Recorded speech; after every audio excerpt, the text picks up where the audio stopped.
Thanks, Jason. Donnie, just obviously with the move, two-part question. First, just how would you describe Marte's contributions while he was a Marlin, and then the excitement of getting a guy like Luzardo who has local ties to the area? Yeah, obviously Star last year, the acquisition and the timing of it, and us, we felt like he was a big part of pushing us, forward and giving us that boost to be able to make a playoff run.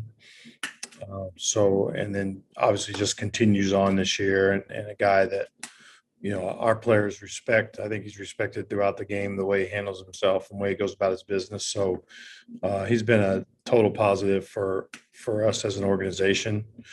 And then getting a guy back that has huge stuff. I know we went to high school locally.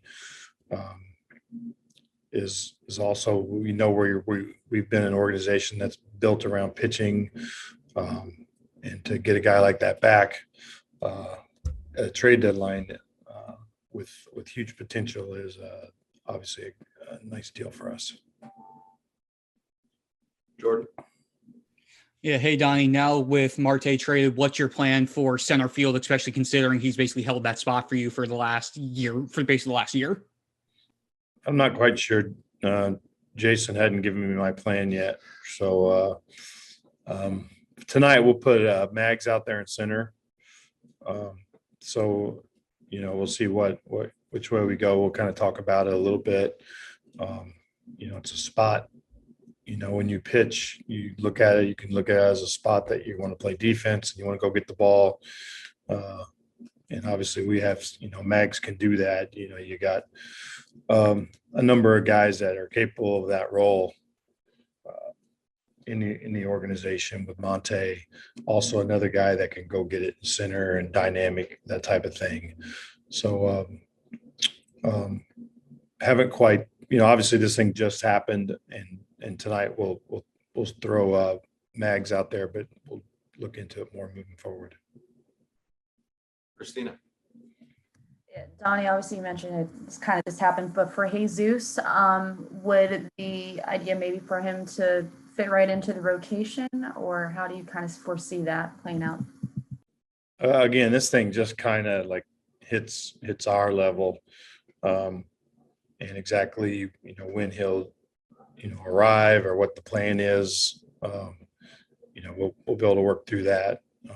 Get with Kim. I know they're underwater, what they're trying to get accomplished this time of year. So we'll get together and see what everybody's plan is moving forward with him. He's on obviously AOS. You guys don't face so much, but just you might touch upon it a bit. But how much did you know maybe about him? Because he was a former top prospect, pretty highly regarded. Not a ton, just watching him, in Oakland. Obviously, those guys been in the playoffs, and I'm pretty sure he started a wild card game.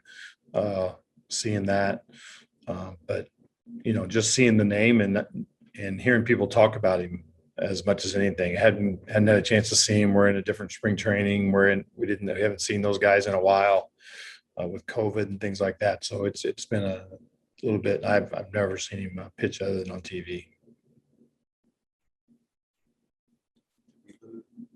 Craig, did you have a question?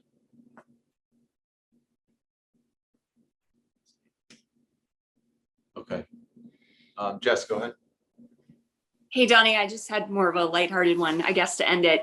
Sandy Leon, obviously, crushed that ball last night, landed on Utah Street, the first Marlin to do so. You had a chance, I believe, the first couple years that ballpark was open in Baltimore to play there. Did you come close to ever hitting Utah Street? What's the closest you ever came to maybe landing a ball out there? That said the first Marlin to hit Utah Street. Correct. Yeah. No, I know Sandy was. I know a bunch of them have gone out there. I'm just wondering, you as a player. So I'm saying draw your own conclusions. I may have bounced one on that street. I probably wouldn't have hit one on that street.